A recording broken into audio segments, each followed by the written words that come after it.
Welcome to Catholic Peekskill. I'm Father John Higgins, your host for this public access initiative. So glad you joined us for the show today. Catholic Peekskill has as its root an initiative or a desire of Pope Benedict XVI. He said for priests and religious leaders not just to use, but to really take advantage of modern means of communication to further the gospel.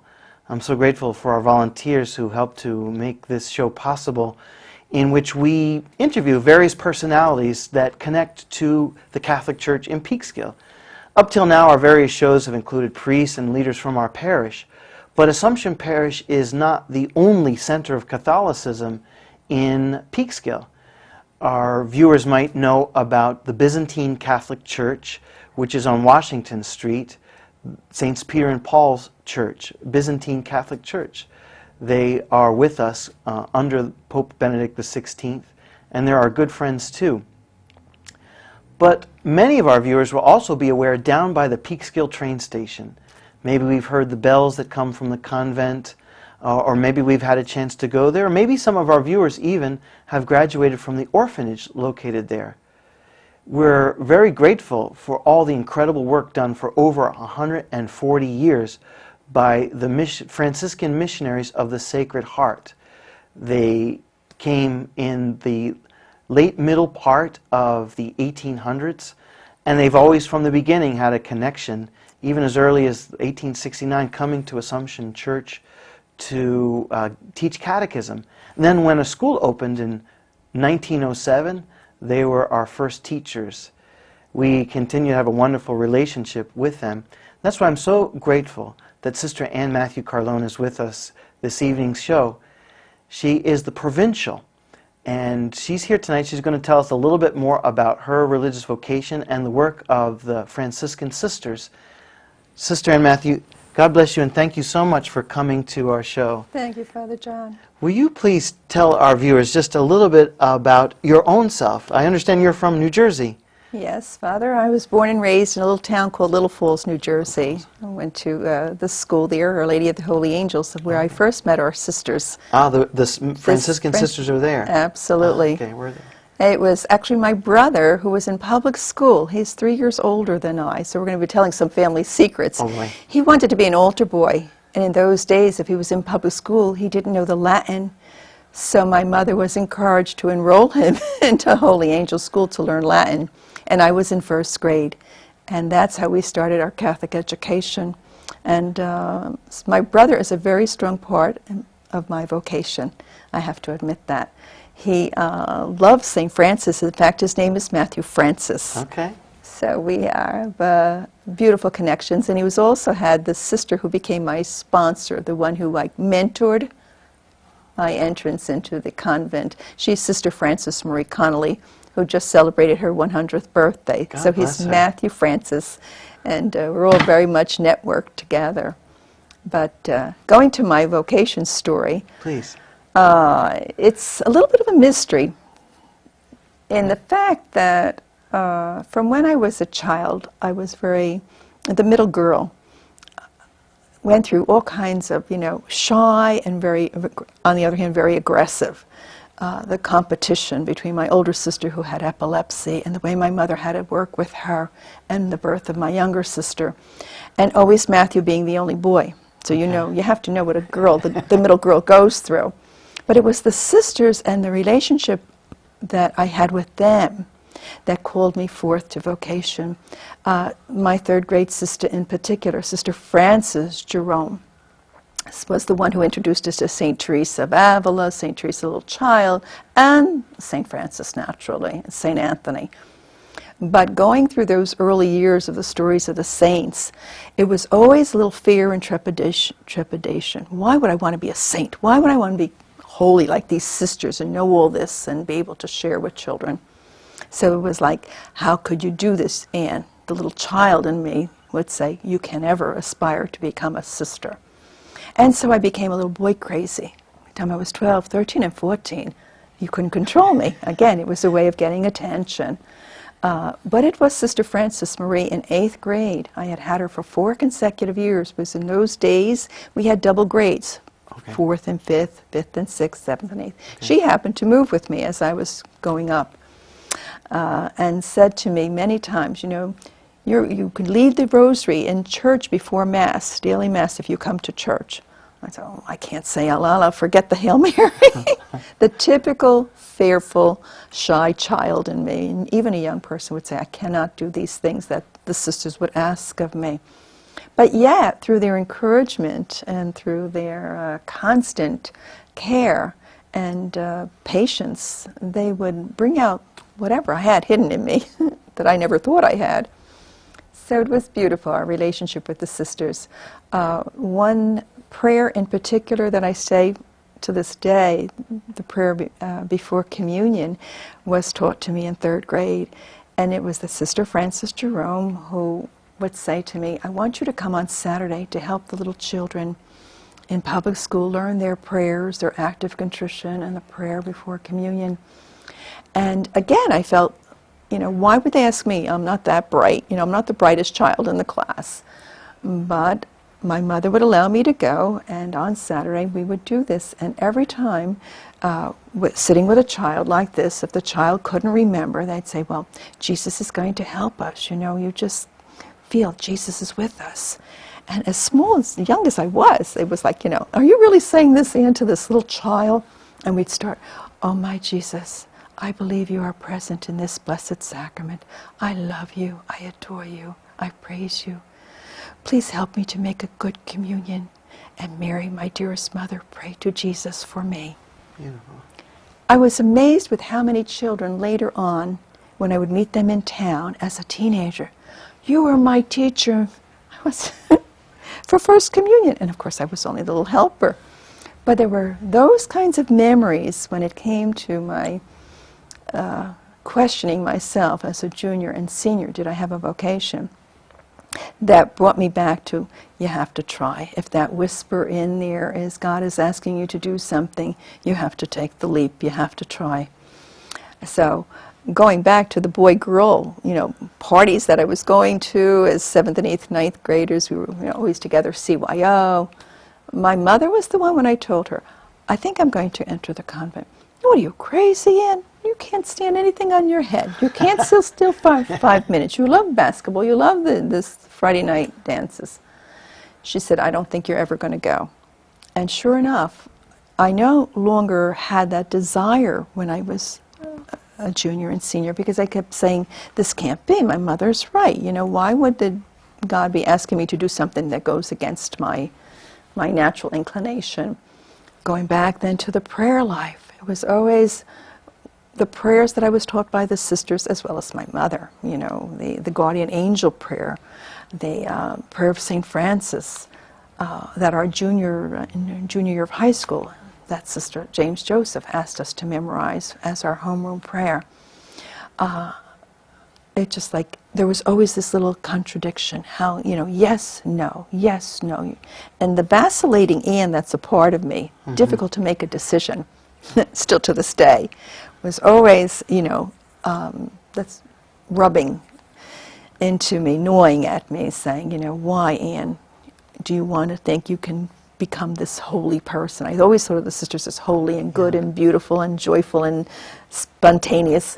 And I said, no, I'm too fearful, too whatever. And the long and short of it, after the year after we graduated high school, I was going with one of the fellows who was going to enter the Franciscan Brothers of Oyster Bay. We were dating. And he said to me, we had gone bowling, we went to the diner. He said to me, I think you have a vocation. I said, come on, Tom, knock it off, because you're going away, you think I have to go too? I want to have 6 kids, I want to be married with a little white house on a hill, and leave me alone. And I was working, was out of high school.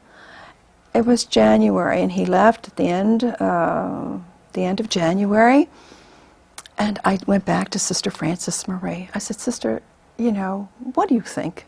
Do you think I might have a vocation? Tom, and she knew, the sisters knew our boyfriends at those days. We were close.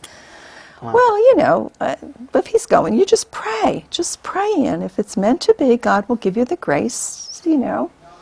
And I put it aside. I can't do this. I can't do this. You know, I'm working, I'm having fun. I'm dating. You know, Tom, let him go.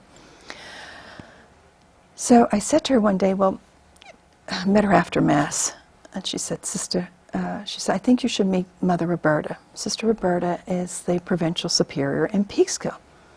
Oh, I don't know. I have to get dressed up to go there. She said, yes, you have to get dressed up. However, we did. We took a ride up here to Peekskill, and the interview was very simple. Like, why would you want to be a sister? I said, I really don't know. I was very, very honest. Wow. I just said, because sometimes I hear that little voice inside of me that say, you know, come follow me. When I'm in church in the last seat and looking up at the crucifix, I said, you know, can I do something like Francis? You know, make the gospel my whole life. And I'd say, I don't have that strength. I don't have that strength. And Sister said to me, Mother Roberta, but did it ever occur to you that he uses the weak ones in the world? That even made it more difficult to accept. But Sister Frances Marie, through that process, said to me, if it is God's will, you pray for the gift of perseverance.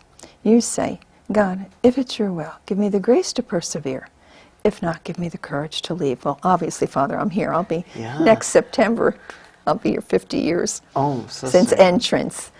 So it's exciting because there were moments when I was going to leave, even as a young sister, saying, I can't take this, I love the silence, I love the Eucharist, I love the sense that I was put with the children in the home right away.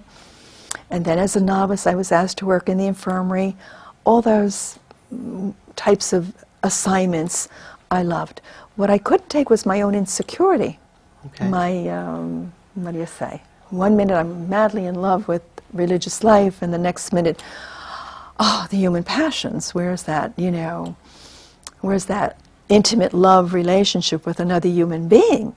So it wasn't easy. But the prayer that Sister taught me then, I always said, till this day, I say it after communion, Lord, give me the grace. Perseverance is perseverance in His love, not in just a way of life, but it goes hand in hand when you're asking for courage and strength and, you know, patience with yourself to come to know yourself. That's why I say it's a mystery for me.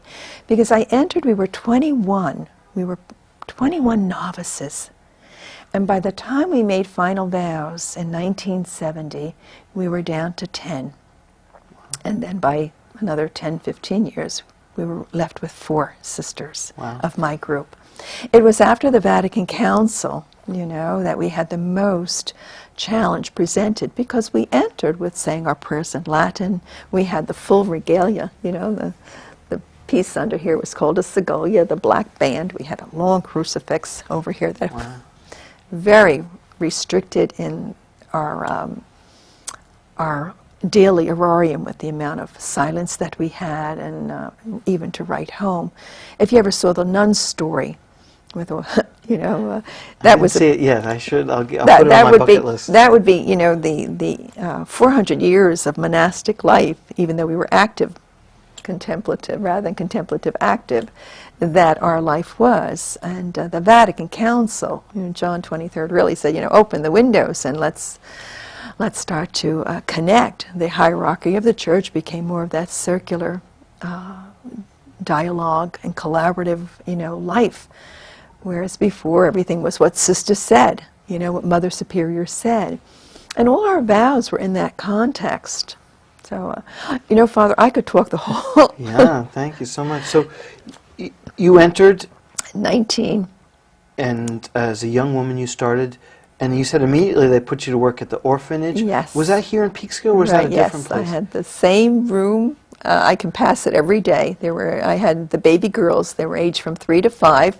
There were 27 of them, and I loved going to them every morning. We would get up at 5:15 to be able to relieve the group mother who slept with them in the dormitories. Okay. And they would go over to first Mass, and then we would relieve to go to second Mass. But if even my father, one of the visiting days, and you know, we would visit third Sunday maybe between 2 and 4. Our parents were allowed to come. He'd say to me, "Are you ready to come home? Do you think this is for you?" Oh, Daddy, as long as there's a little child. You know, I was in heaven as long as I could be with children, and as well as the Eucharist and prayer. that when we had our adoration every day from 1 to 2, it was, you know, just the supporting element that nurtured my vocation. And I think if I had not had it, I don't know if I would have persevered. As God has a plan for us, and it's working, and to understand, is this plan going to be my will for him and his will for me? You know, I say, God says, you know, Jesus, I have chosen you, or you think you've chosen me. Yeah. That's that, you know, yeah, you have to come to that if you're wrestling with a vocation. And they use the word discerning, or that spiritual director. But it was always my confessors. You know, 40 years ago, we didn't have this, and you could pick up the phone and call your spiritual director, and I'm coming over, Father. We didn't drive. You didn't have the availability to just go off into, you know, your own individual reflection. So we have a different way of looking at religious life today, which is far more healthier in that sense. But, and it was the Vatican Council that brought all of that about, you know. And when you were in New Jersey and were first considering this religious life, and you, what I think maybe was your first trip to Peekskill, you met Mother Roberta. Mm-hmm. You could have never imagined eventually you would be her successor one day. Not in my wildest dreams. And no, here it is. Never. Now, sister, tell us a little bit about the Franciscan sisters in Peekskill themselves. I understand that they came up from New York City in 1869, right, and continuously have been a holy presence for Peekskill. What was the course of those years like? Were those very difficult years in the beginning? In the beginning, they were very difficult. The sisters, you know, remember, most of them were all immigrants themselves. The first 3 sisters who came to New York City, St. Anthony's convent, right there on, you know, where we have the friars now, okay, on 42nd, right there. When they came, one was a German, one was a Roman, and one was Swiss, from the Swiss Tyrol. And you have to believe that coming to an area where it was for to help the children acclimate, because they were always pushed aside a little, you know, to say the least. The prejudices within our own society, within the national entities. I mean, we were Italian, we had friends who were Irish, but you would never think of marrying. You know, you had these things, these prejudices. But for the sisters, it was the same. When they came here to Peekskill, they said that they were not really needed as educators here. And there was one section of the history that said they even had stones thrown at them. They were not to wear this we call it a costume in those days. They would say they looked like the Salvation Army women. But in essence, we were here to be like the Salvation Army, except ours was the vowed life and part of church. But that's in our early story, and it was very interesting what the sisters had to do to overcome it. They proved who they were by their consistent love and charity, universally for everybody, that it didn't matter their national background, economic background. They were here to be for the children, to bring Christ to others. And visiting the home bound, and then to Sing Sing in prison, and then starting the Little Holy Angels Academy right there in our convent. That was part of the orphanage that started, yes. Is it right, 1879? Yes, 1870, 79. And it had so it had its own school associated with it. Yes, it did. Holy Angels Academy. And then that eventually was moved to Ladycliff, and it became Ladycliff Academy, and which eventually then was moved out of the Cliff in Highland Falls over to Franciscan High School. In Mohegan. So there has been a tremendous impact in that sense. But going back to the home, St. Joseph's home, it was like a little village inside of the village of Peekskill. If you try to think of 1890, 1900, how people dressed and worked. It was an agrarian society, so the children, the sisters had the foresight to buy land out by where Jefferson Valley Mall is. Did you ever hear that? That was our St. Joseph's Villa. It was a vast expanse of farmland. The children, when they came back, the young men were saying stories this past April of how their little groups of boys would go out there and they'd have competition by their, group mother. Whoever gets the most apples in the basket has extra peanut butter and jelly sandwiches. They took it very seriously. And there was the sense of community that they didn't just have St. Joseph's School, which was on the property. They also learned how paint shop, woodworking. The girls had sewing, learned how to be a beautician. So besides the, reading, writing, arithmetic, and religion, even the classes for confirmation in our rosters there were some really, gigantic numbers of, 300 or 400 children confirmed at one time in St. Joseph's, besides what was here in the village, in the Assumption. So that 1,100 children pictured that we have in our archives down there, our archival room. Oh, I've seen that picture. It's amazing. Awesome. Yeah. I mean, to think that the sisters themselves clothed them, fed them, made sure they had their bedding, their little cots always cleaned. That was one thing. As a postulant, when I first came in, I was working in the laundry. It was the size of I can't say it, the school building maybe, with these vast, machines. And I was given the assignment for about 2 hours in the afternoon to press the little girls' dresses. And I just was in heaven, because the sister that ran it, Sister Damien, had always a little prayer card off to the side. So everywhere can you say, for the sake, the Sacred Heart of Jesus, I place my trust in thee. Immaculate Heart of Mary, I do all for love of you. This sense of living in the presence of God while you were working was another thing that I really loved. I mean, I just thought you have to focus your attention, and why are you doing what you're doing? You could be home having your own little children. The home really did so much for the children to create a home-like atmosphere. Although they were in dormitories, they had their meals together and their playtime. The swimming pool was a gigantic, cement pool way down the road. We had the outside way of the cross. That so many of these stories come back when the kids visit and they remember, the things they did. The ballpark, whereas now where Riverbend was the ball field, and how they had their sports activities. It was really... the sisters, as much as they couldn't have too much talk and camaraderie with the children, they always sensed that she was, she may have been strict, but that gave them that security, those boundaries, the kind of discipline that, most children need in growing up, because it's a sense of loving them and caring for them. It must have been a sad day when the orphanage closed. What was that like, Sister? It was. Moving from an orphanage to a home of children who really needed extra care.